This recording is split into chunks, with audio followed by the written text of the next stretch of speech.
So first of all, I would like to extend po yung sincerest appreciation ng Bureau of Agricultural and Fisheries Engineering for this invitation. Unfortunately nga lang po yung aming director, si Engineer Rico is not available po today due to an equally important activity po. So I was asked po to present kung ano po ba yung BAFE, sino ba si BAFE, ano ba yung kanyang mandates, programs niya, and as mentioned po kanina, ano ba yung mga status na pagdating doon sa ating local agri-fishery, machinery manufacturing industry roadmap. Okay po. So to start, let me share, sino nga ba si BAFE? So BAFE po was formed or was created through Section 24 po ng ating AFMEC law or the RA 100601 po.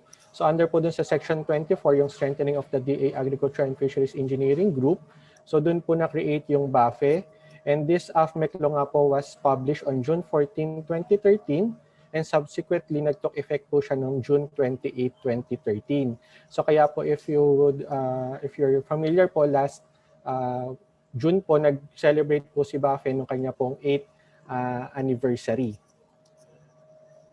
So ano ba yung mga mandato ni BAFE as per Section 24 ng ating RA number 10601? So una na po dito, BAFE is mandated po to coordinate and oversee yung monitoring ng ating national planning, implementation ng agri-fisheries engineering, farm-to-market roads, and other agriculture and fisheries infrastructure projects. So si BAFE po as the agency in charge po with the agricultural mechanization po ng Department of Agriculture, we make sure po na yung mga atin pong implementation ng ating mga national plans pagdating sa agri-fisheries engineering programs, farm-to-market roads, and other infrastructure projects po ng Department of Agriculture ay nasusunod po natin. Also po, si BAFE po shall assist in the national planning, coordination, and implementation ng ating National Agriculture and Fisheries Mechanization programs. So aside po doon sa coordination and pag-oversee po, tinutulungan din po natin yung iba't iba nating mga agencies po, attached corporations and bureaus within the Department of Agriculture as well as sa iba po mga government agencies in their crafting po ng mga mechanization programs nila. Okay po. So for the other mandates naman po ng BAFE, as mentioned pa rin po sa Section 24, so si BAFE po yung nag-oversee and nagpo-provide ng technical assistance sa operations po ng ating mga agricultural engineering divisions sa ating mga regional field offices. So ito po yung mga tinatawag natin na regional agricultural engineering divisions. Kasabay po nito, si BAFE po yung nagko-coordinate and nag-i-integrate nung lahat ng mga agricultural and fisheries engineering activities ng ating po mga DA bureaus, attached agencies, and corporations. So kung mapapansin po natin doon sa ating diagram, so si BAFE po yung parang nasa gitna with the attached agencies po being coordinated, and we oversee po or we provide assistance doon naman po sa mga regional counterparts po natin, yung ating po mga RAEDs. And in turns po, ito naman po mga RAEDs na ito, nagpo-provide po ng assistance or support naman po sa ating mga provincial and city municipal agricultural biosystems engineering groups naman po, yung ating mga LGUs. Okay po. So to continue po doon sa mandates ni BAFE, so ang BAFE rin po as the regulatory agency ng Department of Agriculture, we coordinate and make sure na yung pong enforcement ng ating mga standards and other regulatory policies pagdating po sa agricultural and fisheries engineering po ay nai-implement. So din po sa mga standards ang tinutukoy po natin dito is yung ating mga Philippine Agricultural Engineering Standards or sa ngayon po yung tinatawag na natin na Philippine Agricultural and Biosystems Engineering Standards. So ito po yung isa sa pinaka-main mandates po ni BAFE pagdating po sa regulations. Also po as part of our regulatory activity, so si BAFE po ay nag-i-implement ng accreditation and registration scheme po ng ating mga agricultural and fishery machinery tools, equipments, and other po in coordination with the technology generators. So ang kasama po natin dito sa ngayon po is yung ating PhilMech. So sila po yung nakapag-develop po ng ating ginagamit na system para po dun sa registration of ownership po ng ating mga agricultural machinery. And also po si BAFE naman po yung nag-register naman po ng mga agricultural and fishery machinery before it can be sold po sa market. Another mandate din po ni BAFE pagdating sa regulations is yung issuance po ng permit to operate para po sa ating mga agricultural and fishery machinery tool and equipment manufacturers, fabricators, assemblers, and importers po. So dito po sa permit to operate, so para po siyang katulad ng mga license to operate po or yung mga business permits na ini-issue po natin sa ating mga agricultural machinery suppliers to ensure po na yung mga suppliers po na ito ay sumusunod doon sa mga current regulations na pinapatupad po ng BAFE as mandated po ng ating batas. And lastly po, si BAFE po ang nagpo-promulgate and nag-i-implement ng accreditation guidelines po for our testing centers. So kabilang po sa mandate ni BAFE yung regulations ng mga testing centers as well as yung pagpo-provide po noong certifications po sa ating mga agricultural machinery test engineers. So since yung atin pong topic ngayon is mostly related po sa local agri-fishery machinery industry, so doon po sa mga programa po namin, I will just focus po doon sa mga regulatory policies po namin na nakamandato po or kailangang sundin po ng ating local agricultural and fishery machinery industry. So una na po dito is yung tinatawag po naming Certificate of Conformity. So ano ba itong Certificate of Conformity na ito? As mandated po sa Section 18 ng ating RA 10601, so lahat po ng mga agricultural and fishery machinery and equipment na ibinebenta sa market is dapat pong makapasa sa AMTEC testing. So si AMTEC po is yung ating premier testing center located in UP Los Baños po. So si BAFE naman po as the regulatory agency, so siya po yung nag-i-issue ng Certificate of Conformity dito po sa mga agricultural machinery na ito, and siya rin po yung nagki-keep ng registry kung sino na ba yung mga machinery na merong Certificate of Conformity or yung nakapasa doon sa ating mga existing standards, and meron din po siyang registry para naman doon sa mga machinery na hindi na-attain or hindi na-reach yung mga basic provisions ng ating standards. So in support dito sa ating Section 18, so si Department of Agriculture through the issuance ng Department Circular number 19 series of 2018, so ito po yung ating guidelines for the issuance ng CC or the Certificate of Conformity for the Agricultural and Fisheries Machinery. So ito pong CC na ito will ensure na yung ating nga po mga binebentang agricultural machinery sa market ay nagko-confirm po doon sa mga basic provisions ng ating Philippine National Standards or the Philippine Agricultural and Biosystems Engineering Standards or other relevant standards po na available as identified po ng BAFE. And let me remind lang po na under sa ating Rule 31.3 ng ating AFMEC law and yung kanya pong corresponding IRR, so it prescribes po that all agricultural and fishery machinery to be sold is considered duly certified if registered po sa BAFE. So si BAFE lang po yung may authority po to issue yung Certificate of Conformity for our agricultural machineries. So ano ba yung tinutukoy na tong Certificate of Conformity and paano ba siya na-attain? So una po, si BAFS or the Bureau of Agricultural and Fisheries Standards, so siya po yung nagde-develop or nag-a-update po ng ating standards. So sila po yung gumagawa ng mga Philippine National Standards po or the Philippine Agricultural and Biosystems Engineering Standards for agricultural machinery.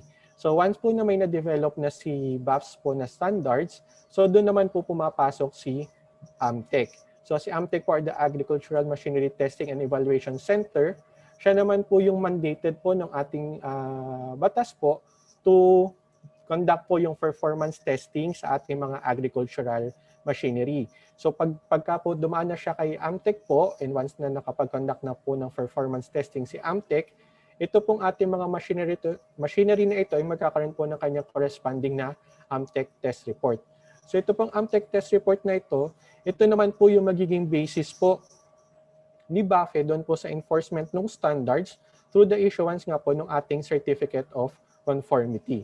So ito pong Certificate of Conformity na to, ibinabangga po natin yung AMTEC test reports based po doon sa kung ano ba yung mga basic provisions or yung mga minimum standards na naset po ng ating PNS or PAS. So if there are certain provisions po doon sa standards na hindi na-attain or hindi po na-comply ng ating agricultural machinery, so hindi po siya mai-issuehan ng ating Certificate of Conformity.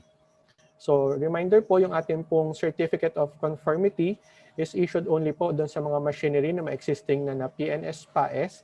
And this is brand specific, model specific, and kung saan din pong specific na country na manufacture. So if there's let's say brand po ng machinery, so may iba't iba po siyang model, so per model po magkakaroon din po siya ng iba't ibang Certificate of Conformity for that specific model.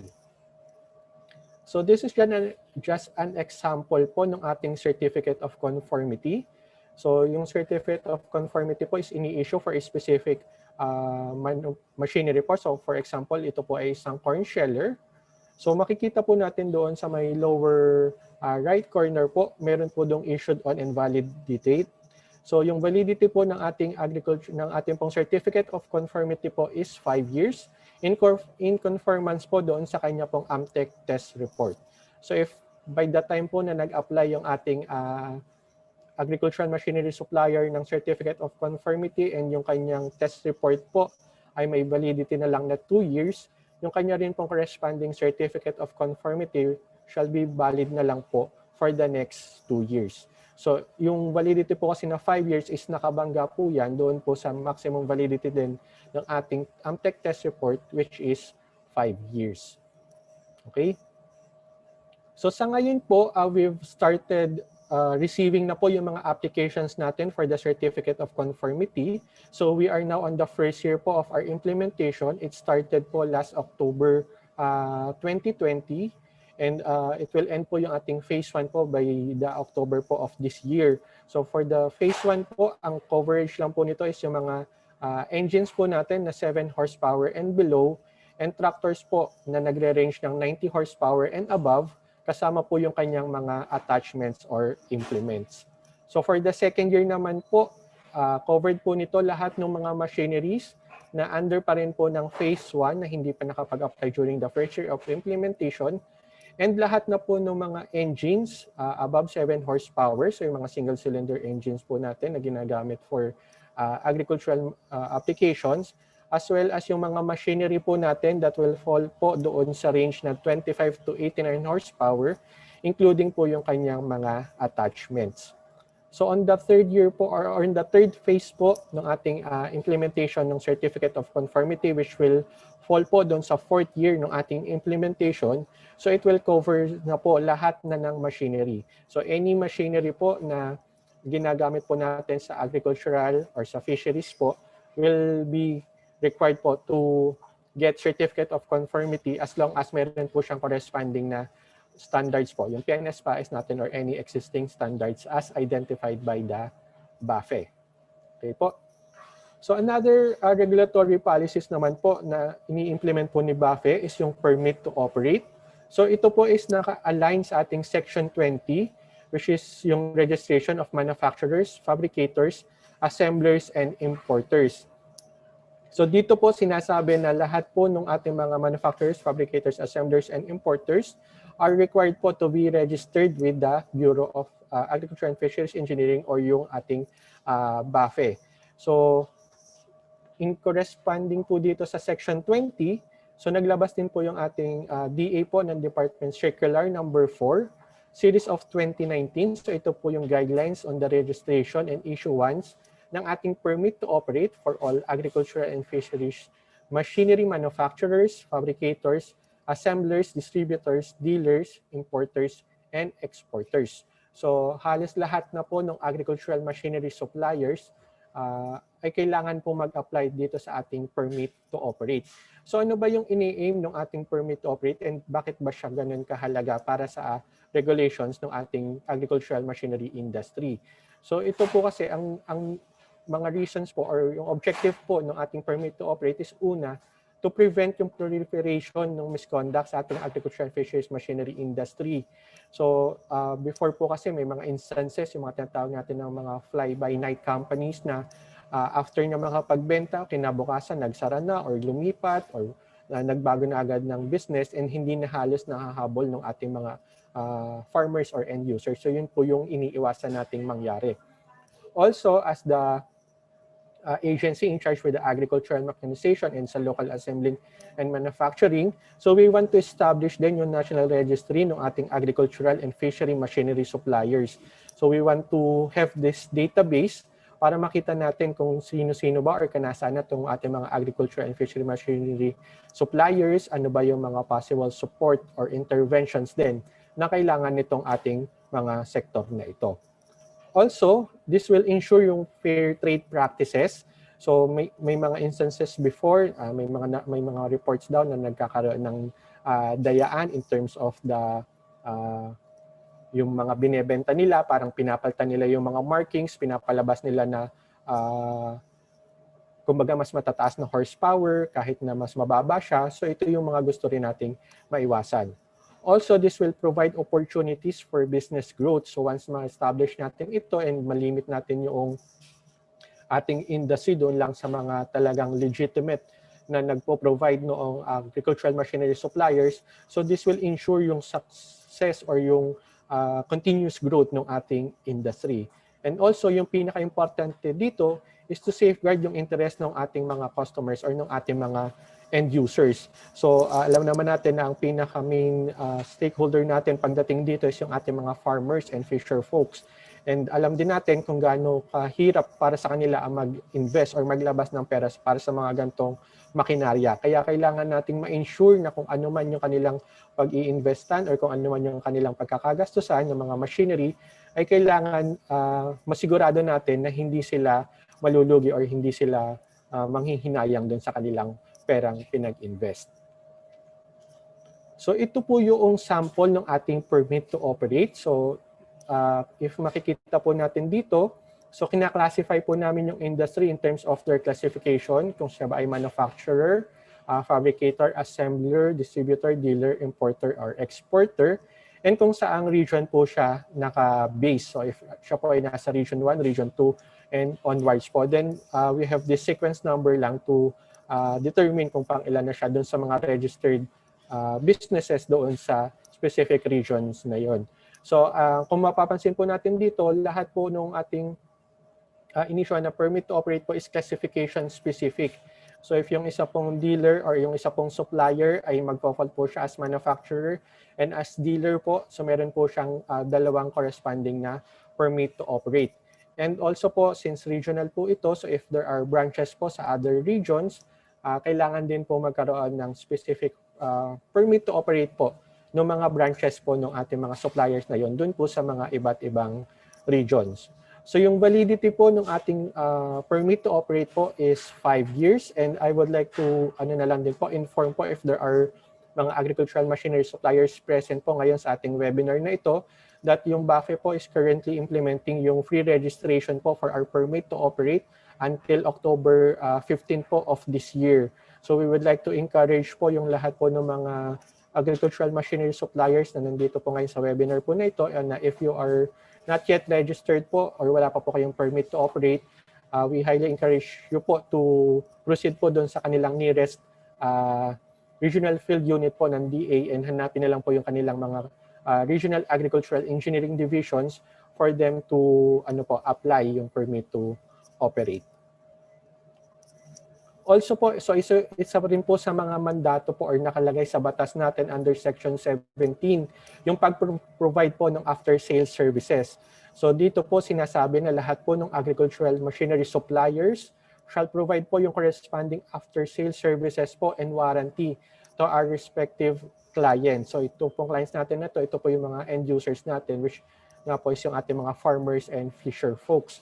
So this will ensure na yung ating mga end users na ito ay hindi napapabayaan yung kanilang mga makinarya na gagamit nila ng kung ilang taon man ang aabutin base sa economic life ng kanilang mga machinery na ito.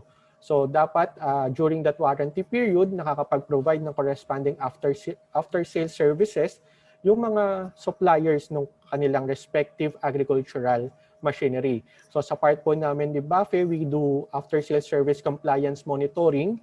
So bumababa po kami sa mga regions to check po if itong mga agricultural machinery suppliers ay nakakapag-comply ba doon sa provisions ng ating after-sales services as stated doon sa ating PAS 192. And bine-verify din natin ito doon sa mga end users natin. So we do check din kung ito ba mga end users na ito ay talaga bang nabibigyan ng karapat-dapat na after-sales services as mandated ng ating batas at ng ating corresponding PAES.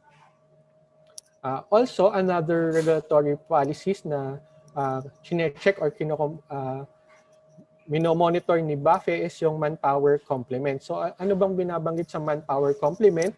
So dito naman po, ini-state na lahat ng mga agriculture and fishery machinery suppliers, kabilang na rin dito yung mga tinatawag natin mga service centers, including na rin yung mga cooperatives, both public and private, shall have the required manpower complement po ng licensed agricultural engineers as well as certified technicians and operators. So for the licensed agricultural and biosystems engineers po ngayon, so ito po is through the directive po ng Professional Regulations Commission or yung ating PRC. So meron po siyang corresponding guidelines pagdating po doon sa manpower complement ng licensed agricultural engineers. And pagdating naman po doon sa certified technicians on operators, so si TESDA naman po or the Technical Skills Development Authority, yung in charge po doon sa certifications ng ating technicians and operators. So recently po this last May lang po, na-publish na po natin yung ating Joint Memorandum Circular number 2 po, which provides yung guidelines pagdating doon sa manpower complement of certified technicians and operators. So in support po dito sa ating Section 13 na ito, so si BAFE rin po sa ngayon, meron po siyang existing program, yun nga pong DA TESDA Pisabe AMDA Collaborative Program, which aims po to roll out yung ating mga training regulations and to strengthen po yung accreditations ng ating mga training and assessment centers for this AFMEC training regulations. So in line din po dito sa ating manpower complement, since napansin ko po karamihan sa mga nag-participants din po natin is coming from the iba't ibang SUCs po. So currently po si BAFE is nagpo-provide po ng GIP for AVE Youth or the Government Internship Program for the Agriculture and Biosystems Engineering Youth po. So this is open po for all Agriculture and Biosystems Engineering graduates po in between 21 to 30 years old na wala pa pong work experience and they want to apply po dito sa ating internship. So pwede po silang lumapit po sa pinakamalapit pong regional field unit po nila. Hanapin po ulit nila yung kanila pong Regional Agricultural Engineering Divisions and mag-inquire po tayo kung paano po makapag-avail ng ating GIP for AVE Youth Program. Okay po. So yun lang po yung ilan sa mga regulatory policies po na pinapatupad po ngayon ni BAFE. So marami pa pong mga programs and other activities po na pinapatupad po si BAFE, but I limit po yung presentation doon lang po sa mga activities po na inline po sa ating local agricultural and fishery machinery industry. So right now po, let me proceed na doon sa parang second part po ng aking discussion. So dito naman po pag-uusapan natin ano na ba yung status nga ng local agricultural machinery manufacturing and assembly in the Philippines Roadmap Project. So to start, let me provide a brief overview lang. Ano ba yung situation ng ating industry sa ngayon? So based po doon sa data from 2012 po, doon sa naging study po ng PhilMec with Tech, doon sa ginawa po nilang directory ng mga registered businesses na involved po sa agricultural machinery sector. So there's a total po of 311 registered businesses. Almost half po nito or nasa 49% is situated po sa Luzon. Almost 30% po or at 28% po yung nasa sa Mindanao area naman po, and the rest po comes from the Visayas area. So pagdating po dito sa ating local industry, so ito po medyo ano pa rin tayo dito, talagang dependent pa po tayo pagdating doon sa importation. So halos lahat po ng ating mga engines, yung ating po mga motors, yung mga prime movers na ginagamit natin, as well yung other parts po for local assembling and manufacturing ay ini-import pa po natin. So masyado pa po talaga tayong nagre-rely sa importation. Also po yung ating po mga big machineries, which includes yung mga tractors, transplanters po, yung mga combine harvesters, ito po is talagang ini-import pa rin po natin as of now sa ibang bansa. In terms naman po doon sa single cylinder engine, based po ito doon sa naging study po ni UPLB Biomech as funded by the BAFE CAF. So based po doon sa current demand in line po doon sa mga AMDA sales data, so makikita po natin yung upward trend from 2005 to 2010. So from 2005, nasa 13,000 units lang po na single cylinder engine yung nabenta po nung AMDA group. But by 2010, nag-almost more than double or more than triple nga pa nga po noong benta po na yon noong nangyari noong 2000. Umabot po tayo ng 70,000 units. So in terms naman po dun sa naging projected demand, so this is based on the study conducted last 2017 to 2018 po.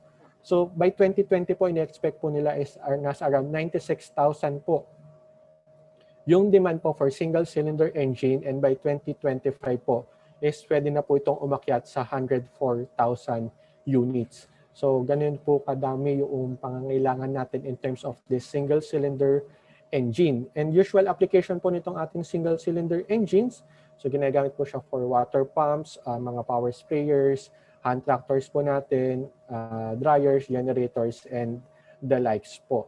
So in terms po doon sa breakdown, saan nga ba nanggagaling yung karamihan doon sa mga ini-import natin?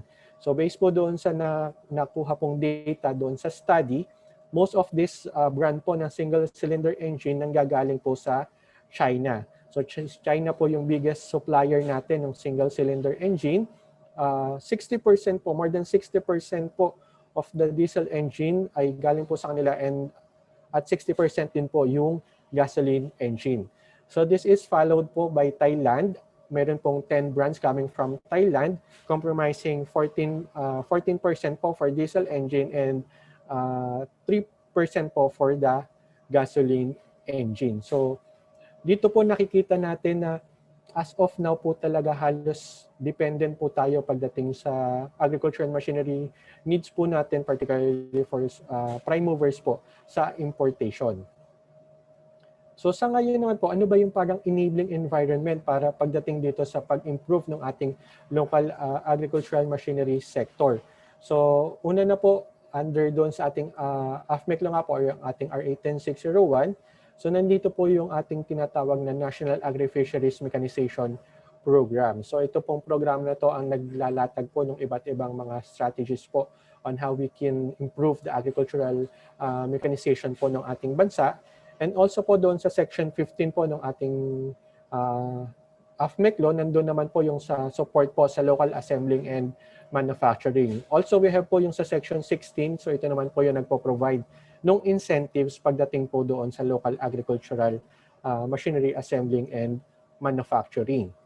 So sa ngayon naman po, under the current leadership po ng aming DA Secretary William Dar, so meron po siyang ini-implement po na yung 8 paradigms po to level up agriculture.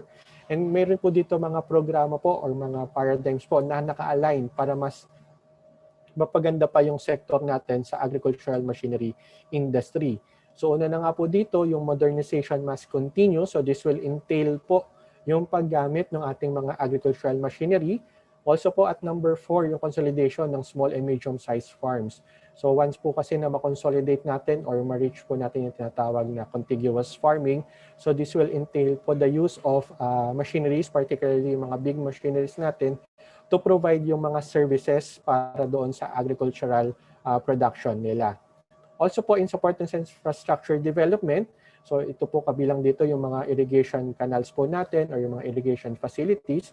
So this will require din yung paggamit ng ating mga agricultural machineries.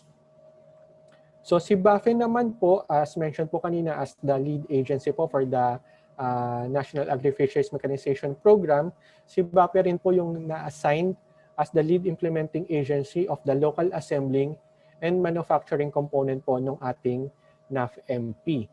So yung pong NAFMP, nakapalaw po dito as one of its component po under ng batas is the local development and manufacture of our agricultural and fisheries machinery by the private sector. So this will include po yung pagpo-promote po and support through the provisions po ng mga research grants or mga credit facilities po doon sa ating industry. So, since nasa NAFMP na rin po tayo, I would like to, na lang din po, yung iba po nitong mga corresponding components. So, we have din po yung RDE or the Research and Development and Extension component being led po by the PhilMec. Another component din po nito yung Standards and Regulations under BAFE po. The Support Services pa rin po under BAFE. And lastly po is the Human Resource Development po being led by the ATI or the Agricultural Training Institute. So yun po yung mga iba't ibang components po na nakapaloob dito sa ating NAFMP.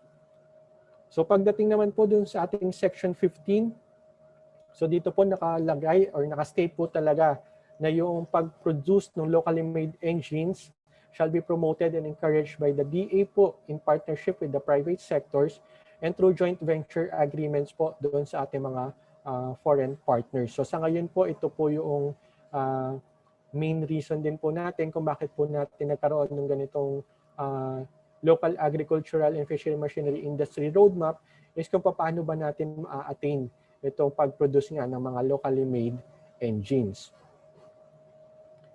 So in support po dito sa mga activities na ito ng ating local assembling and manufacturing, so si BAFE po as the secretariat, nag-reconstitute po siya ng local assembling and manufacturing technical working group.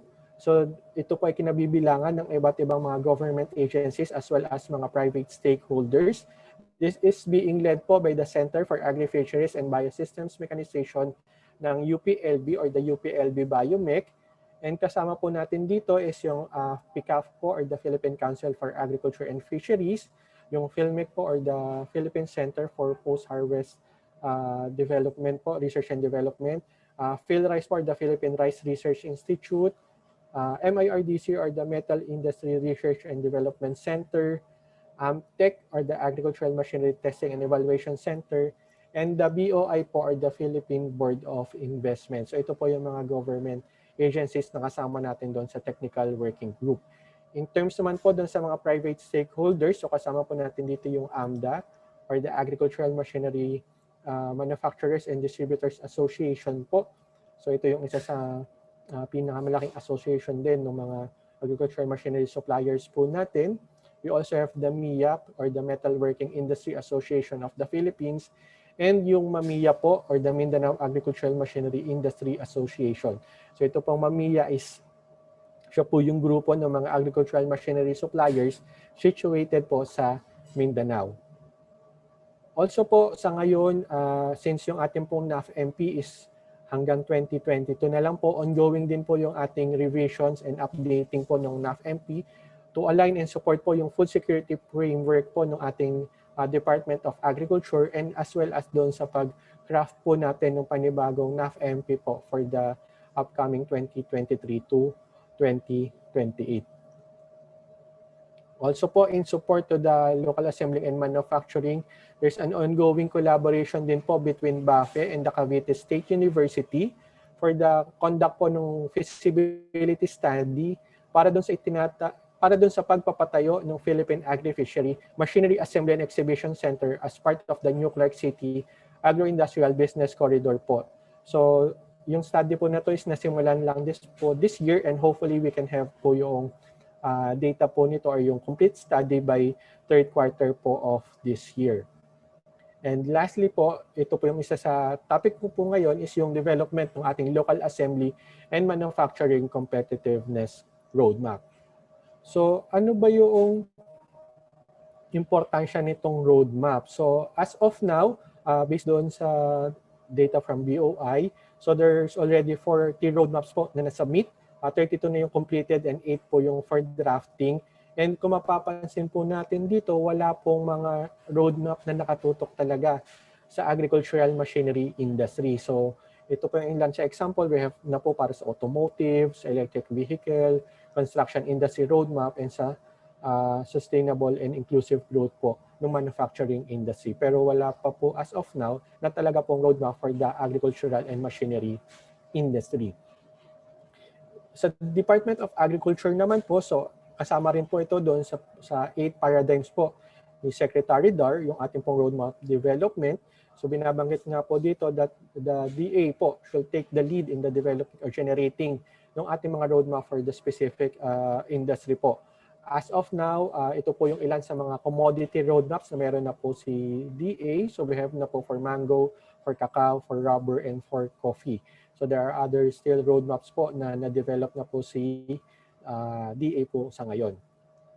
So ano ba yung roadmap and bakit ba siya ganun ka-importante? So yung roadmap po, this provides the flexible planning technique and support strategic and long-term plan po by matching yung mga goals dun sa specific industry-wide solutions.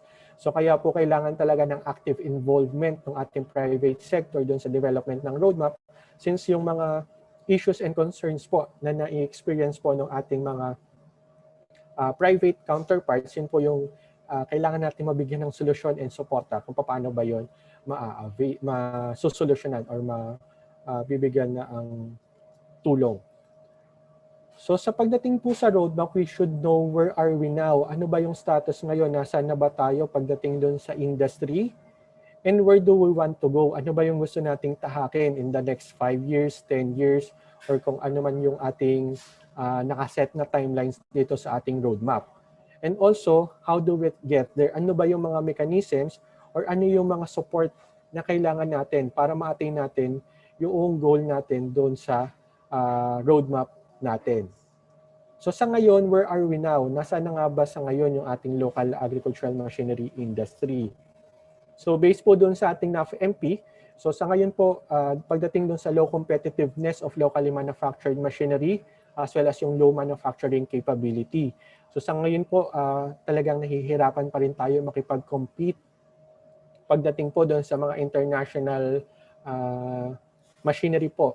Since may mga instances po talaga na hindi po tayo makasabay in terms of quality, in terms of durability po ng ating mga manufacture na machineries. And as well po yung ating pagdating po doon sa ating capability, so marami pa rin po sa atin ngayon ang mga nasa parang backyard industry pa lang po, nandun pa rin po sa mga cut and weld technologies. So ayun nga po, kabilang din po doon sa mga ano na to is yung too much dependence po natin sa imported machinery components, yung mga outmodel na po natin or mga outdated manufacturing facilities. So marami na po talaga mga luma na and hindi na na-update, hindi na nakakasabay kumbaga doon sa ano ba yung mga bagong technologies natin ngayon. Also po, ito yung isang clamor din po ng industries, yung kakulangan nila noong capital. So kakailangan ng financial capacity po para mas ma-improve yung kanilang manufacturing technology.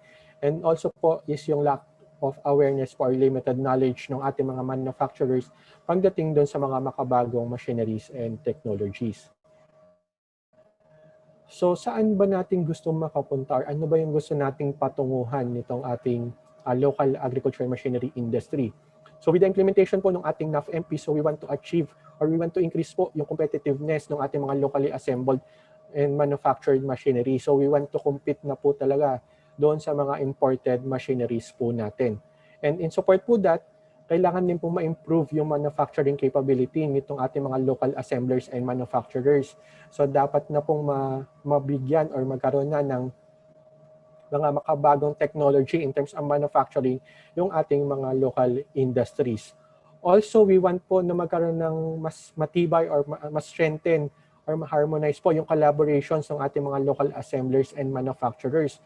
So, nakikita po kasi namin yung benefits po doon sa pagtutulungan po or collaborations and partnerships po nitong ating local industries po para po mas maging maganda yung ating sector.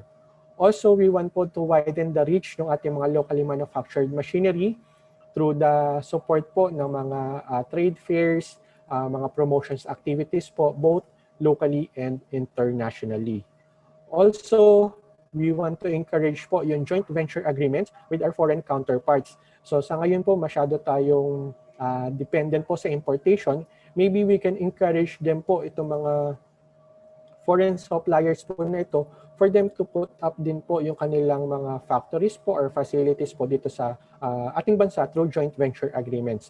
So kabilang na rin po doon sa joint venture agreements, yung mga tinatawag po nating small brother, big brother approach po for our local assemblers and manufacturers, wherein yung mga malalaking local industries po, they can tap po or yung mga parang additional support services, yung mga maliliit naman nating industry. So how do we get there? So ito nga po, sa ngayon, we are crafting po yung roadmap natin to transform the Philippine agricultural machinery manufacturing into a competitive, productive, innovative, and sustainable industry.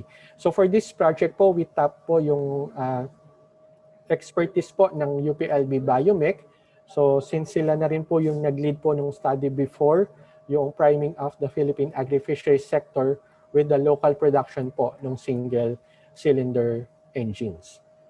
So ito pong presentation na susunod, ito po yung presented po ni Dr. Vic Ridulfo during our 8th BAFE anniversary last June 29 po, which states po yung latest status or updates po pagdating sa ating local agricultural machinery roadmap. So this is funded po by the BAFE and being implemented nga po by the UPLB Biomech. So yung project po ay nagsimula lang last February 22, 2021 when we are expecting po na ma-complete po yung project by September 21, 2021. So ito po yung bumubuo doon sa ating project team.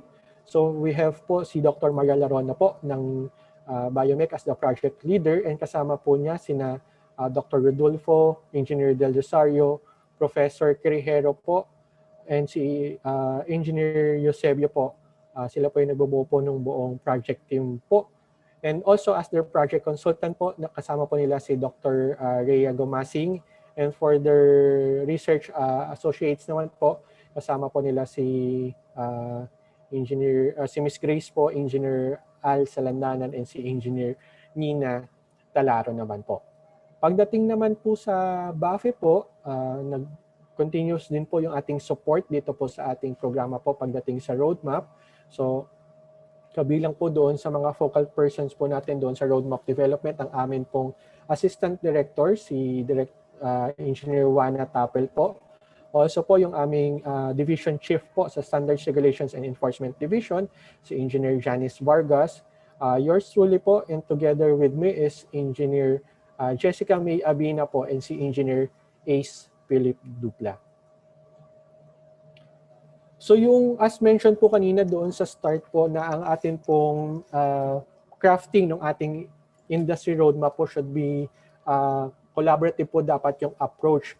So we've tapped po yung iba't ibang mga private organizations and machinery manufacturers po to be part po of this activity. So for the organizations po, kinabibilangan po yan ng AMDA, ng MAMIA, yung LAMA po are the Laguna Agricultural Machinery Manufacturers Association, yung PDMA po are the Philippine Die and Mold Association, and the PWS po are the Philippine Welding Society. In terms naman po doon sa ating mga machinery manufacturers, so kasama po natin dito si Ario Foundry po sa Negros, Central Isabela Agricultural Machinery Cooperative po from the Isabela Agri-Component Corporation po, Rollmaster Machinery and Industrial Services, Supercast Foundry and Machinery Corp, Davao Veta Spring Incorporated, Jestro Engineering and Machinery, and the Machine Systems Corporations.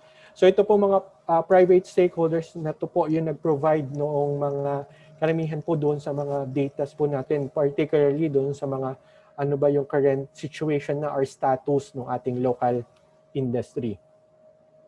Also po, pagdating naman sa part ng government, so nandito po yung AMTEC or the Agricultural Machinery Testing Evaluation Center, yung ating po PhilMec, PhilRice, PICAF, the Board of Investments po, particularly the Manufacturing Industry Services, and the Bureau of Agriculture and Fisheries Standards. And of course po, kasama pa rin po dito si BAFE.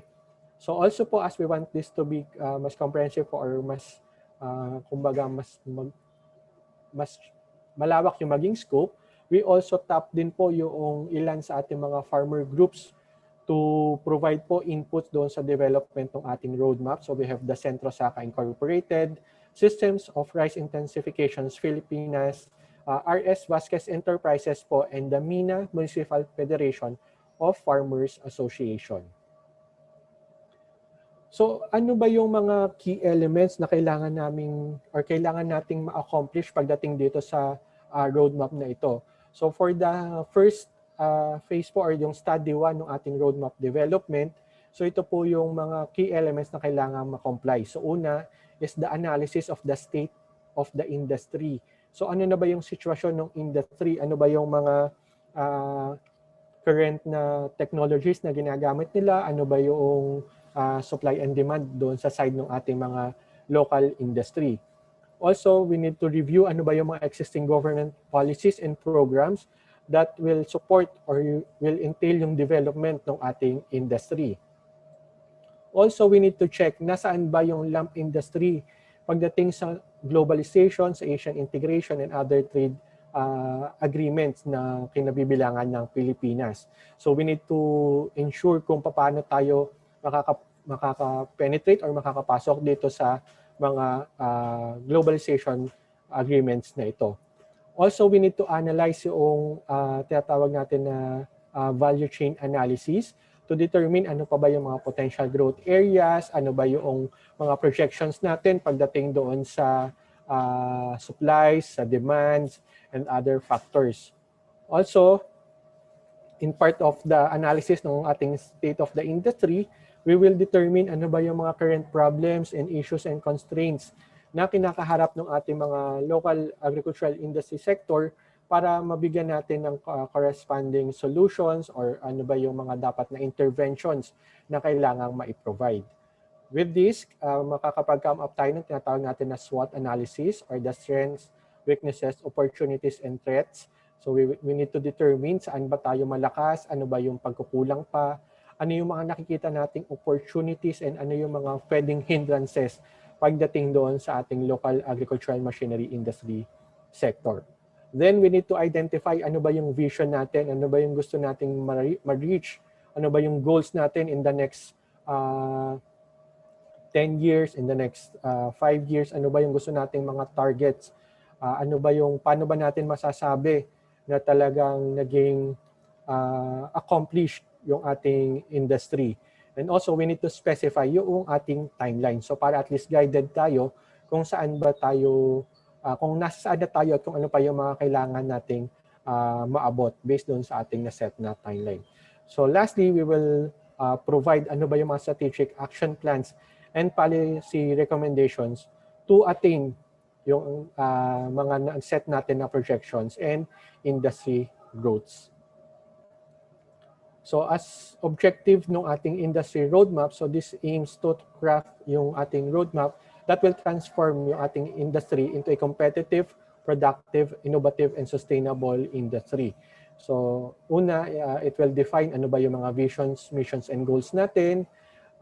This will include yung determinations ng ating mga short-term, medium terms, and long-term goals. So dapat ma-compartmentalize natin alin ba dito yung magpo-fall lang sa short-term goal, alin yung i-target natin for the medium term, and alin yung ilalagay natin doon sa ating mga long-term goals.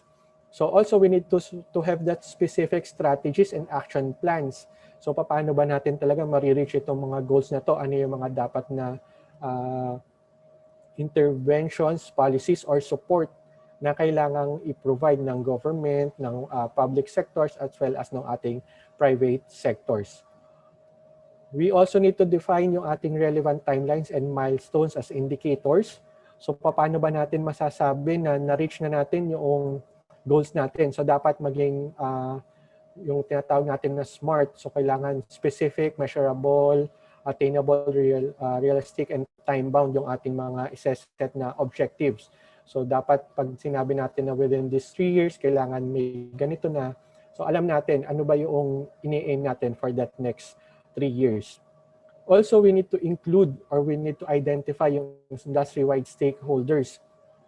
So since ang goal nito is the uplifting ng ating private sectors, so we need the active involvement ng ating industry. So kailangan nating makuha yung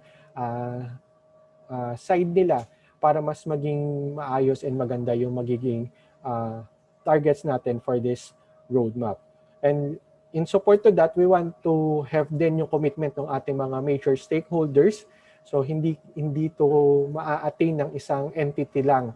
So kailangan nito ng sama-samang efforts coming from the government, from the public, and the private sectors as well. And lastly, para ma-enforce itong ating roadmap na to, kailangan siyang ma-adapt as the industry roadmap for the local agricultural and fishery machinery assembling and manufacturing. So in terms of the project components, so as of now, nasa sa study 1 pa lang po tayo ng ating programa, ng ating roadmap. So sa ngayon po, nakafocus pa lang po tayo doon sa development ng ating pre-establishment phase for the roadmap. So sa ngayon po, meron na tayo mga initial data or results po pagdating po dito sa study 1 na to. Then after the study 1, we will proceed na po doon sa second phase po ng ating study, which is yung development na po doon sa production phase ng ating roadmap. So this will include yung identifications ng priority machines, ano ba yung mga plano natin, particularly for the single-cylinder engines, and paano ba natin siya ma-attain. For the study 3 naman po, so this will include yung development ng mga technologies and manufacturing transfer mechanism for the industry roadmap. So paano ba natin mas i-improve yung pag-transfer ng technology? Ito medyo aware tayo dito na maraming mga studies or mga technologies na existing pero hindi naman na i-implement ng maayos since nagkakaroon ng gap pagdating doon sa pag-transfer ng technologies from the technology generators papunta doon sa ating mga local agricultural machinery industry. And also, as part of the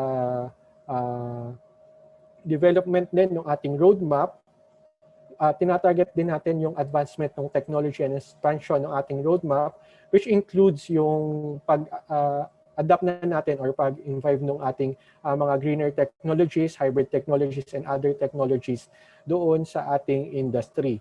So this will include na yung paggamit ng mga renewable energies as well as yung pagkakaroon ng mga design that will limit the impact doon sa ating environment and in support na rin doon sa mga climate change mitigation activities natin.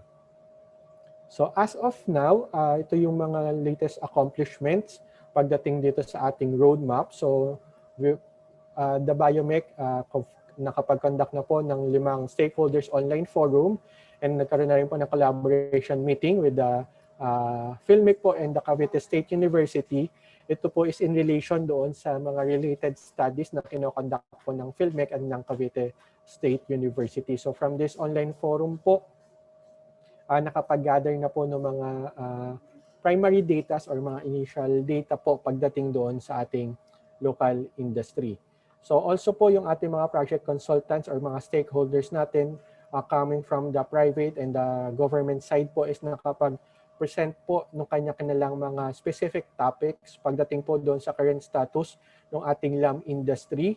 So yung ating po mga private stakeholders is nakapag-provide po ng mga ano ba yung mga current issues and concerns na experience nila, ano yung mga manufacturing capabilities na nila and facilities and equipment na ginagamit nila sa ngayon, ano yung mga product lines na ino-offer nila.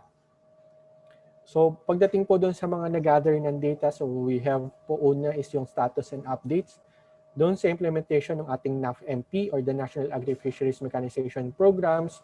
Also po we have po yung presentation doon sa study ng single-cylinder engine assembling and manufacturing industry in the Philippines. Study being that was conducted po by the UPLB BioMech. And yung mga other data po from the private stakeholders like yung kanilang manufacturing capabilities, mga products na ino-offer, support received and needed from the government, and significant success and major problems and issues na na-experience nung ating mga private stakeholders. So also po through the Board of Investments po, so na-present po nila ano ba yung mga current government incentives pagdating sa local agricultural machinery industries and ano ba yung updates na pagdating doon sa integrated steel mill industry. So ito po yung isa kasi sa mga clamor din ng ating local agricultural machinery industry is yung availability ng magandang steel materials para inputs doon sa kanilang manufacturing. Also, we have po yung updates doon sa local single-cylinder engine manufacturing being led by the MIRDC. So nakapag-provide po sila noong status ng kanilang ginagawang development ng local single-cylinder engines and kanilang collaborations po with local industry manufacturers. Also po, na-discuss din po kung ano ba yung role ni AMTech and ni BAFE pagdating sa ating local agricultural machinery industry. Also, during the last stakeholders consultation, so medyo na karoon na po tayo ng ating SWOT analysis. So na-analyze na po kung ano ba yung mga strengths, weaknesses, opportunities, and threats, as well as yung chain analysis para doon sa industry. Right now, meron na rin pong mga na-define na mga preliminary mission, visions, and goals ng local agricultural machinery manufacturing industry and ano yung mga priority machines para sa localization. So ito po yung na-develop or currently dinidevelop na strategic framework po for the local agricultural machinery manufacturing in the Philippines Roadmap Project. So if we can see po at the center, nandyan po yung agricultural machinery assembly and manufacturing industry. So naka-state po dito kung ano-ano yung mga iba't ibang industry factors that can affect or that may affect po yung ating agricultural machinery assembly and manufacturing industry. So nandito po yung goal na gusto nating ma-achieve, yung pagiging competitive, innovative, productive, and sustainable po ng industry. And in the future po, we want this to have progressive industry growth and employment and yung paggamit na po ng green technology development. So kung mapapansin po natin sa labas, nandito po yung ilan sa mga external factors po na nakaka-affect po sa ating agricultural machinery industry. So una po is the international factors. So nandito po yung globalization, ASEAN integrations. So for those naman po na nasa sa baba, so this includes yung domestic factors naman po natin. So ano ba yung mga current policies and laws, issuances po pagdating sa local industry, peace and order situation po natin, ano yung current political climate. So this have an effect po kasi doon sa ating industry. Also, nandito rin po yung pag-establish natin ng tinatawag na enabling environment para mas strengthen yung ating local agricultural machinery industry. So this is through the issuances po ng mga standards po natin, iba't ibang regulations and legislations in support dito sa industry. So other factors that can be considered po para sa ating industry is yung mga value chain analysis, stakeholders analysis po, and yung integration ng ating mga SMEs pagdating po dito sa industry. In terms naman po doon sa ating agriculture and fishery sector, so ito yung ating mga farmers and fisher folks. So ano ba yung kanilang machinery needs or requirements para doon sa kanilang sector? So since sila yung magdedetermine ng ating demand para doon sa ipoproduce na mga machinery. For the services sector naman po, so this will provide po yung mga specific requirement ng ating service sectors, particularly for land preparations and other support services po pagdating sa agricultural production. So currently, ito po yung ilan sa na-identify po natin for the SWOT analysis. So take note po, this is just the preliminary data. So this will still be presented po and refined with the conduct po of our succeeding stakeholders consultations. Pero as of now po, ito po yung ilan sa mga nakikita nating strengths po natin. Una is the nationwide presence po of manufacturers in strategic locations po. So sa ngayon po kasi, based po doon sa current data na meron tayo, so halos lahat naman po ng mga regions is meron pong mga kumbaga existing na mga local manufacturers po natin. Also, we have determined po na we have the capability po to produce single-cylinder engine locally. So, meron pong, doon po sa naging report po ng MIRDC, so meron na po siyang collaboration po with an existing local industry po para po doon sa production ng single-cylinder engines. Also po, we have this existing local and international linkages po pagdating po sa agricultural machinery. Unfortunately po, sa ngayon is nakafocus pa lang po ito talaga sa marketing side po. So mostly importation po ng mga machinery para po ibenta dito sa ating bansa. Pero since meron na po tayong established na linkages na kung ganito, we see it po as strength po para mas ma-encourage po yung possible partnership po in the future for the local manufacturing po. In terms naman po doon sa mga na-identified po na weaknesses, so ito una na po is yung comprehensive database po for the local industry sector. So as reported po kanina, yung data po natin doon sa directory po is from 2012 pa. So sa ngayon po si BAFE sa kanya pong issuance ng permit to operate. So we are now currently updating po itong registry based po doon sa may mga applications na po for permit to operate. But as of now po, hindi pa rin po niya nakaka-capture in total po yung buong population ng industry. Also po, isang weakness po nito is yung low production volume compounded po ng low quality products of agricultural machineries. So, nakikita po natin dito is yung kakulangan po pagdating po doon sa demand na pwede po siya maka-apekto pagdating po doon sa local production po ng ating agricultural machinery. Also po is the over-dependence po natin pagdating sa mga imported parts. So masyado po tayong nakaasa po sa ibang bansa pagdating po sa engines, yung mga bearings and others parts po for the local assembling and manufacturing. So we need to kumbaga lumayo na dito sa over-dependence natin pagdating sa mga imported machineries and to promote talaga yung local manufacturing. Another po na weakness na na-establish po is the unreliable quality, cost, sizing, and supply of steel. So ito po yung isa ring medyo malaking issue pagdating sa local assembling and manufacturing po is yung raw material natin. So marami po nagsasabi na hindi daw po ayon sa standards yung ating steel po, but there are reported cases naman po na nagkakaroon lang ng discrepancies since may pagkakaiba po pagdating doon sa sizing na ginagamit po. So usually po ang size na nakasanayan is nasa sa English system, whereas yung ibang system naman po is gumagamit na ng metric. So as of now din po, wala pa po tayong manufacturer ng single cylinder engine for commercial use. So mayroon man pong manufacturer na may capability na po to produce the single cylinder engine, pero as of now po hindi pa po siya commercially available. Nasa series of testing pa rin po tayo and design improvement po pagdating po dito sa single cylinder engine. Also po is yung poor and limited after-sales services. So ito po yung based din po sa mga nagiging monitoring po namin. So may mga iba pong industries, particularly yung mga maliliit po nating mga industries na hindi pa rin po talaga nakakapag-provide ng karapat-dapat na after-sales support para po doon sa ating mga end users. Lastly po is the non-compliance to existing standards and laws.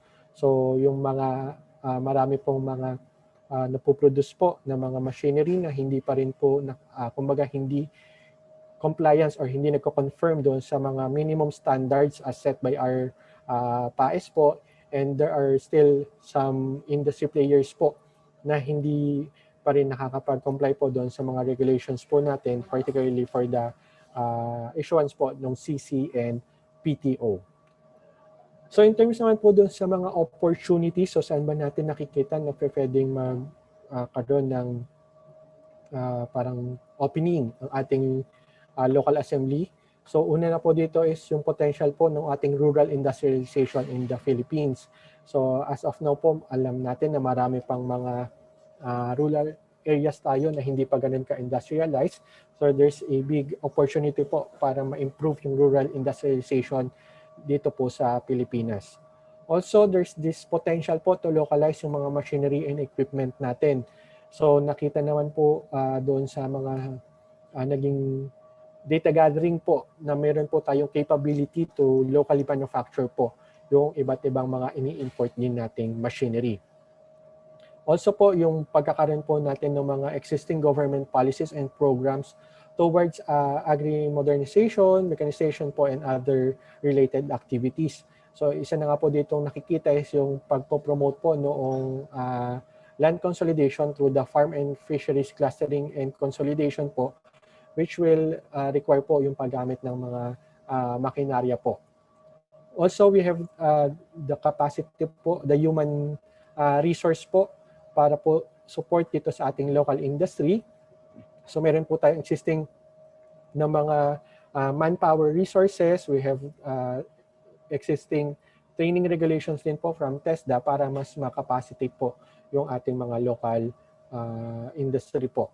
Also, the fiscal and financing windows po for the lamb industry. So si BOI po is mayroong mga current incentives for those pioneering activities in line with the local agricultural machinery industry po, and there are certain financial windows po or support na available po to our mga government banks and other government agencies po. Unfortunately lang din po, hindi pa rin po siya ganon siguro na disseminate, kaya po hindi rin ganon na parang na kakapag-apply yung ating mga local industry po. In terms naman po doon sa mga nakikitang threats sa ating local industry sector, so una na po dito is yung high cost of inputs. So if we will rely po doon sa importation ng raw materials natin, let's say po yung steel and other tools and equipments po, kahit po yung electricity natin dito, medyo mahal po. So nakikita po ito na maghihinder doon sa industry, since with the high cost of inputs po, kailangan din niyang mabawi, and pwede po siya mag-result into the high cost po ng locally produced machinery natin. Doon po sa proliferation of imported machines in the market, so I think mas okay pong term din siguro dito yung abundance po or over-dependence po natin doon sa imported machines. So if yung atin pong mga farmers and fisher folks po is mas tatangkilikin pa rin po nila yung mga imported machines, so we see it po as a threat po doon sa paglago po ng ating local industry. Also po is yung hesitancy po ng ating mga farmers sa land consolidation. So ito yung isang nakikita rin pong malaking threat po pagdating sa industry, since this will hinder po yung agricultural mechanization programs po. Marami po kasing mga farmers yung talagang kumbaga ayaw nilang magalaw or magkaroon ng tinatawag na land consolidation ng kanilang mga lupang sinasaka. Also po is yung slow implementation ng iba't ibang mga support programs ng government, or there's a mismatch po ng mga plans and programs. So sa ngayon po, isa rin po ito sa kumbaga mga problems po na na-encounter natin sa ngayon is marami po mga proyekto pagdating sa local agricultural machinery na wala pa rin pong corresponding funds po, since hindi po siya na-include doon sa mga pagpondo po sa ngayon. Okay. So in terms naman po doon sa supply chain analysis, so dito po pinapakita lang, hinati po siya into 4 major sections. So we have the input, supply, the manufacturing part, the standards, testing and regulations, and lastly po is the marketing, distribution, and utilizations. So for the input supply po, so nandito yung ating mga research and development institutes and yung ating po mga academies. So dito po kasi papasok yung kanilang mga researches na matured na and ready na for commercialization or for adoption ng ating mga local industries. And yung ating po mga local suppliers ng mga raw materials and standards parts and services. So under din po dito sa input supply, so nandito po yung support ng ating mga financial institutions pagdating po doon sa required capitalization. So pagdating naman po doon sa manufacturing, so dito po papasok yung ating mga parts assemblers and mga parts producers, and in turn po yung ating mga private manufacturers. So dito po papasok yung collaborations po pagdating doon sa mga local industry natin, so kung sino yung pwedeng makapag-provide ng mga specific spare parts, let's say mga bearings, mga seals, mga gears na kailangan ng ating industry, and yung mga private manufacturers that will develop itong ating mga machinery or yung mga mag-assemble nitong ating agricultural machinery. In between doon sa manufacturing and before we proceed doon sa marketing, distribution, and utilization, so doon din naman po papasok yung iba't ibang mga government agencies. So nandun po yung AMTEC, BAFE, and BAFS. So si BAFS po for the standards, si AMTEC po for the testing, and si BAFE po for the issuance ng Certificate of Conformity at saka po ng ating permit to operate. So once po na ito ay makadaan na po sa BAFE, so we can proceed now po doon sa marketing, distribution, and utilization. So dito po, nandito yung ating mga dealers and distributors and yung ating pong mga end users. So in turn din po, nakapaloob din po dito yung mga after sales support po and services and pagpo-provide po ng mga repairs. So another part po ng ating value chain, nandyan po yung mga logistics providers natin, starting from the input supply hanggang marketing and distribution, as well as the human resource development institutions to provide yung mga required capacity skills and skills development po ng ating industry. So for the mission, visions, and goals ng ating lamp industry, so as of now, ito po yung working mission, vision, and goals po natin. Take note po, this is still subject po for verifications since ongoing pa po yung study natin, so maaari pa po may mga mabago or mapalitan po dito sa ating mga goals and targets po. So for the vision, we want to have a comprehensive and strengthened Philippine agri-fisheries machinery assembly and manufacturing industry that will spur the industry growth and development. So sa vision naman po, nakikita natin that the lamp industry shall continue to commit to establish an enabling environment that will provide po yung available, accessible, affordable, high quality or world-class agri-fisheries machinery to our stakeholders, particularly our farmers and fisher folks. Pagdating naman po sa ating mga goals, so na-compartment po ito into 3 goals, the short-term, medium-term, and long-term goals. As of now po, wala pa po tayong nakaset dito na timelines kung kailan ba natin i-target itong mga goals na ito. But we are looking na in the next 10 years, halos ma-accomplish na yung karamihan sa mga goals na ito. So under for the short-term goals, nandun na yung commercialization ng ating single-cylinder engine. So we opted po to prioritize yung single-cylinder engine since siya yung isa sa may pinakamalaking role pagdating sa ating agricultural machinery. So since sa ngayon karamihan ay nangangailangan ng single-cylinder engines and maaaring dito tayo magsimula para mas ma-strengthen natin yung ating industry. Also, we need to create yung R&D hubs for the green technologies and hybrid technologies.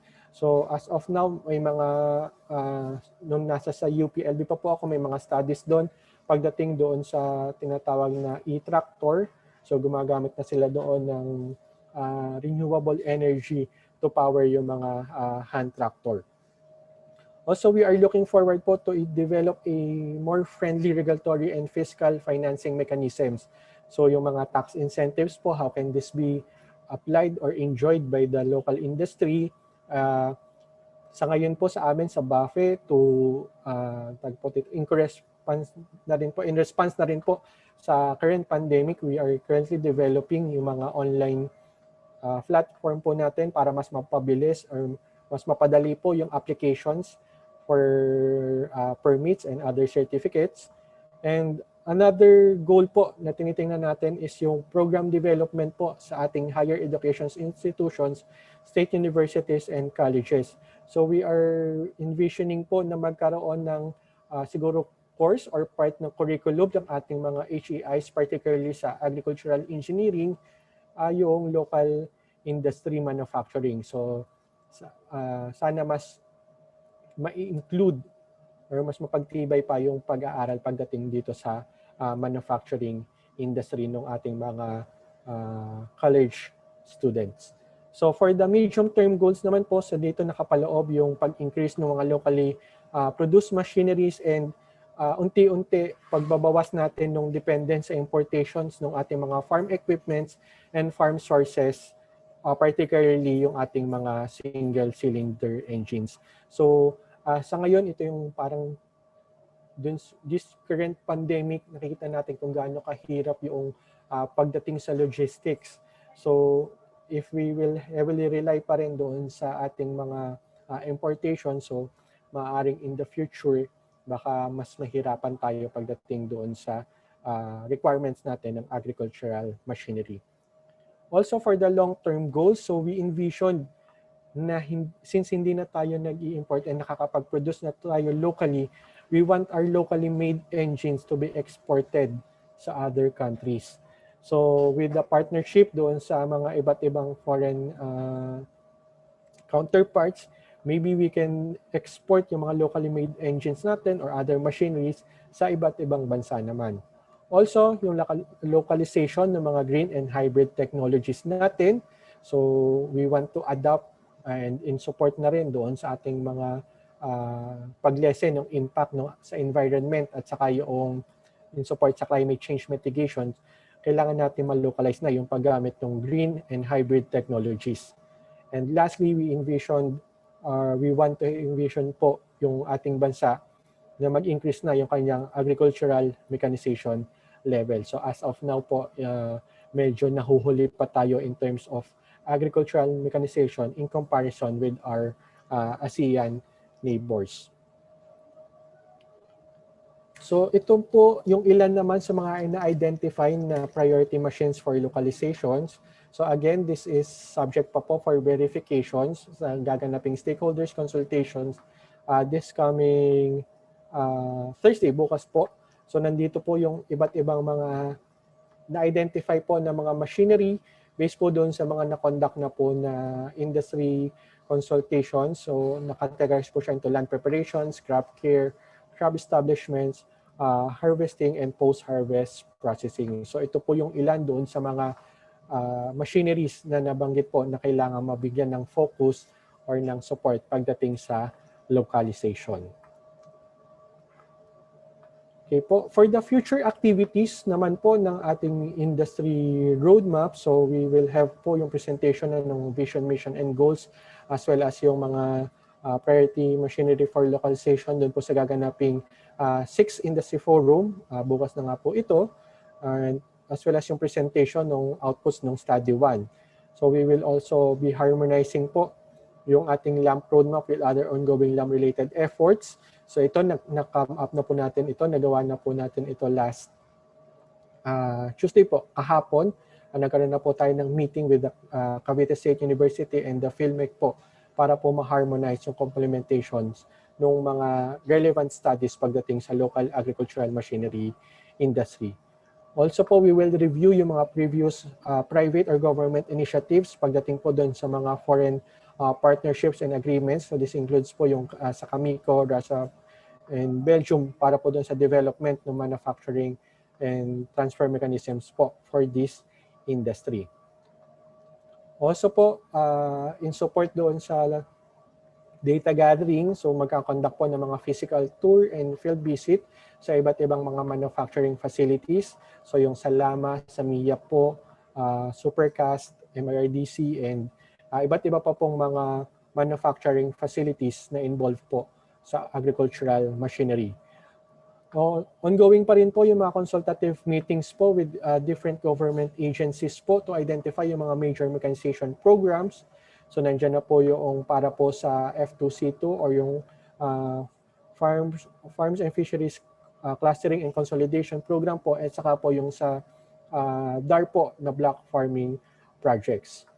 Also, we need to review po yung sa RCEP program, yung ano ba yung mga nakapaloob na machinery dun sa kanilang mechanization para po magamit din sa projections para sa ating industry roadmap.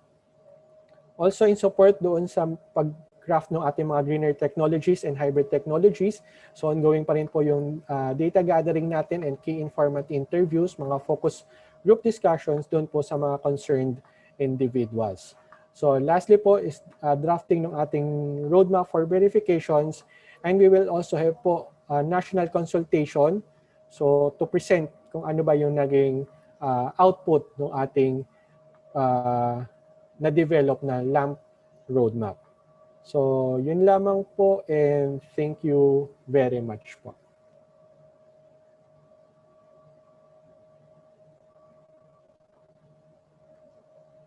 Thank you. Thank you so much po, sir. So, now po, we will go to our open forum. So, we have several questions here from our viewers in our Facebook Live. So, sir, is it okay na po ba to proceed to the Q&A ng ating webinar? Sige po ma'am, okay lang po. So, okay. So now let's go to our first question po. So somebody is asking if an agri-machine or equipment has no certificate of conformity and is sold in the market, what are the penalties that can be imposed to the dealer or manufacturer? Additionally po, sir, if a dealer or manufacturer has no permit to operate, what are the penalties that can be imposed? Okay po. Regarding po doon sa mga penalties po, based po doon sa ating AFMEC law, there are provisions po. Kung ano yung mga prohibited acts po. Kabilang na nga po dyan yung pagbebenta po ng mga machinery po na wala pong certificate of conformity. So as of now po, we are currently drafting pa lang din po kung ano ba yung mga administrative procedures po natin pagdating po dito since as mentioned po, recently pa lang po tayo nakapagsimula po doon sa ating Certificate of Conformity and ang coverage pa lang po nito is yung ating Phase 1. So hindi pa po niya nako-cover yung buong industry. Pero yung mga specific mga penalties po is in line naman po doon sa provisions ng ating AFMEC law. Okay, thank you po so much, sir. So now let's go to the next question. This is from Dwight DNSC. So regarding the integration of infrastructure, does this include database of POW or DAD of agri-infrastructure of the agencies listed in the mandates? If yes, is it possible to request a copy? Okay po. Regarding po doon sa, if I'm not mistaken, parang tatanong ko is kung meron tayong parang existing database po ng mga agri-infra projects po. As of now po, si BAFE po, meron po siyang tinatawag na ABMIS or the Agriculture and Biosystems Engineering Management Information System. So ito po yung database po natin for all DA-funded ang tag po dito parang projects po, agricultural machinery and infra projects po ni DA. So yun po yung coverage po ng ating ABMIS. So if there's a requirement po for those information po, they can write naman po sa BAFE po stating kung ano yung specific request nila, kung para saan po gagamitin para po ma-assess din po nung ating namin po dito sa BAFE if pwede po nating i-grant yung request po nila. Okay, thank you so much, sir. So yes, so dun po sa mga curious dyan, yes, you can directly, sabi nga ni sir, you can write to BAFE naman since they're very open naman and they're easy rin to contact. So now let's go to the next question. So how are these standards and regulations enforced at the local level, like LGUs in the business sector? Those standards po that you have mentioned earlier in your discussion. Yes po. As of now po, in terms of the standards po, yung enforcement ng ating standards, so yun nga po, nakapaloob doon yung issuance po natin ng Certificate of Conformity.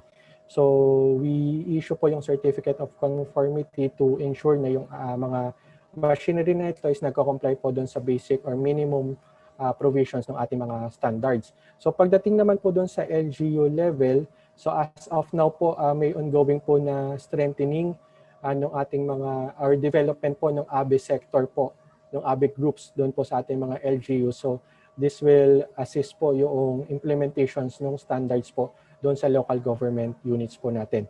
Pero in terms po of if there's a need po or support po ng LGUs pagdating po sa enforcement ng standards, they can reach out naman po doon sa nearest regional field unit po ng DA. Hanapin na lang po yung Regional Agricultural Engineering Divisions po if there are assistance po pagdating po doon sa mga standards. Yes, okay. Thank you so much for that po, sir. So very clear no na explanation. So now let's go to the next question. Okay, for this one, what are BAFE's challenges and or problems in enforcing the standards and regulations for agri-fisheries machinery? Okay po. Medyo tag dito. Parang magandang tanong po yan, ma'am. So as of now po, since we're currently nasa sa early stage pa lang po kami ng implementation po ng atin pong mga regulations po, and kabilang na nga po dyan yung sa standards.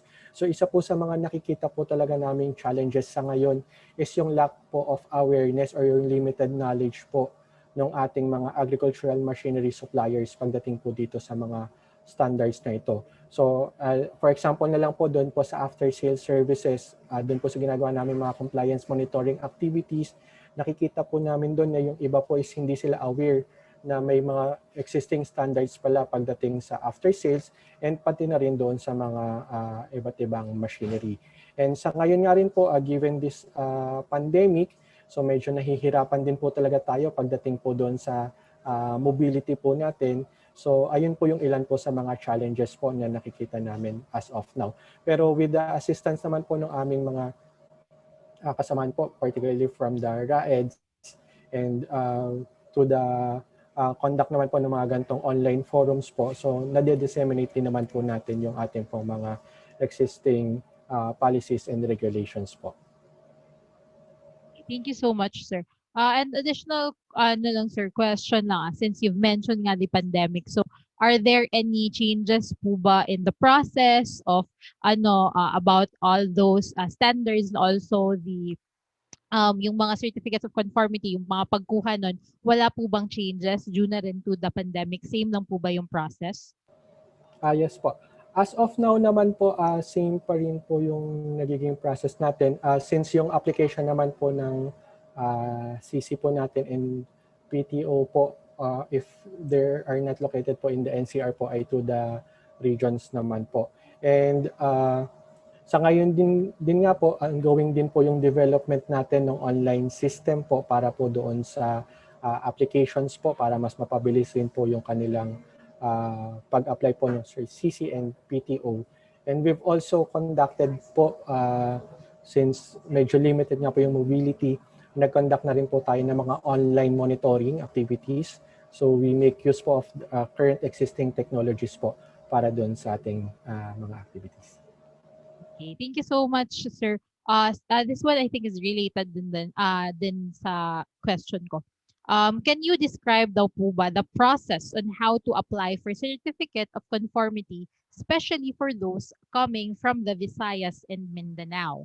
Are there no testing centers at the local level? Okay po. So, pagdating po doon sa Certificate of Conformity, so I would like to clarify lang po, as of now, yung mga nag-a-apply po for CC is those included sa Phase 1 po ng ating, yung na-present po kanina, which includes yung ating mga engines po and yung mga tractors. So for the other machineries po na hindi po covered noong Phase 1, so magsisimula po siya this sa third phase pa lang po or on the fourth year of implementation. So, ang kailangan po for the application po ng CC is they need to apply po doon sa nearest regional field office po, yung mga RAEDs po. For example, sa Visayas po, kung saan pong region sila located, so they need to apply po doon sa pinakamalapit po nilang regional field office, and they need to submit po yung mga requirements, which includes nga po yung ating AMTEC test reports and other forms po and other requirements po na kailangan. So pagdating nga po doon sa nabanggit po, yung since isa po sa requirements ng CC yung ating test reports, so sa ngayon po si BAFE po is ongoing din yung pag-come up or pag-accredit ng mga testing centers po sa iba't ibang mga regions. As of now po, we have one na sa Davao, yung USEP po, the University of Southeastern Philippines. And sa Visayas area naman po is ongoing po yung talks with the Western Visayas Agricultural Research Centers. So if there are, let's say po, if there are interested SUCs po or mga HAIs po na nandito ngayon and they want to apply po as testing centers, so we encourage them po to coordinate with the regional field units po or they can coordinate din po directly siguro po dito sa BAFE for us to assist them po sa kanilang application. So yun pa. Okay, thank you. Thank you so much for that, sir. So yan, to those who are interested to apply in for the certificate of conformity, as what Engineer Mark Twain have said nga, you can approach your the nearest regional DA regional field offices. So and hopefully mas marami pa yung centers na ma-accredit din ng BAFE para mas madali rin sa ating mga sa mga gustong mag-apply for certificates. Now let's move to the next question. This is from Engineer Roxanne Hojas. So she is asking po, how ready na is BAFE in providing standard specs for procurement of machineries and equipment in government agencies? Okay po. So, si BAFE po as of now, pagdating po doon sa parang since ang tag po dito, since meron po kasi talagang freedom yung ating iba't ibang agencies pagdating sa procurement.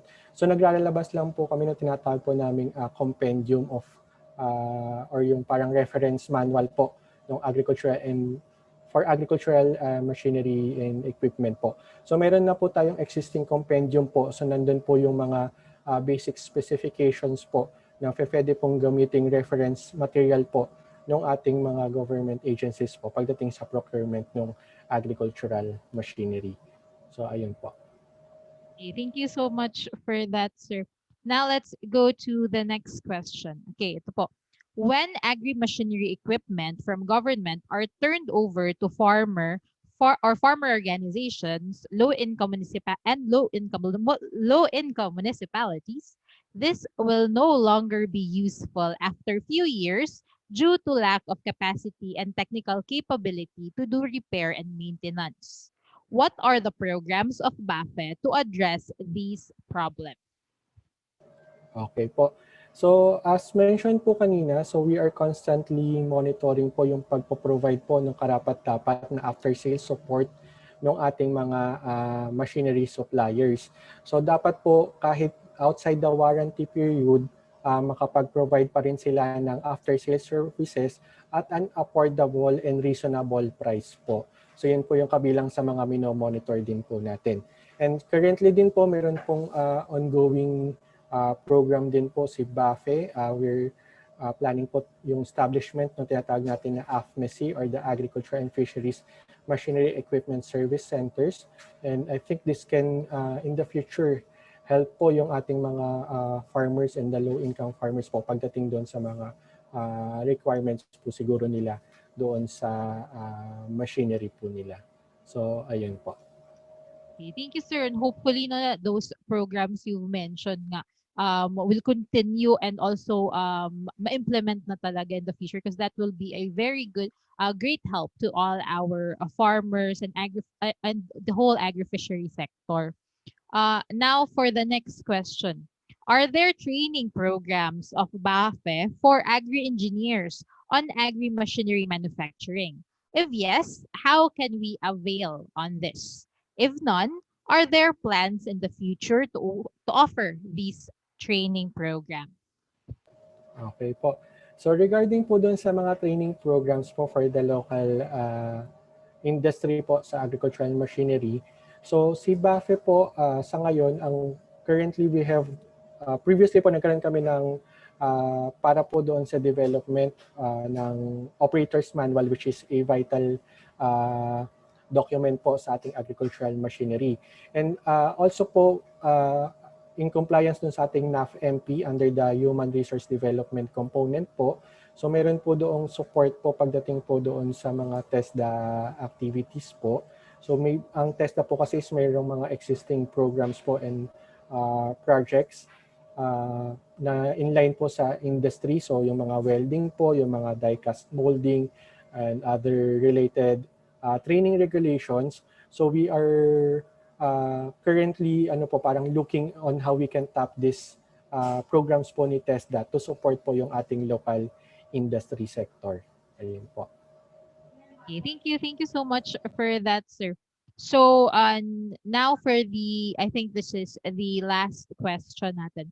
For R&D or research and development in the academe, what research areas or topics do you recommend that can contribute to the local agri-fishery machinery manufacturing? Since we have a lot of viewers from the academe. Ano po yung ma-recommend nyo na research topics or research area? Ayun po. For me po, I think ang pinakamaganda pong magawa rin muna nila is magkaroon po ng siguro tinatawag natin na needs assessment.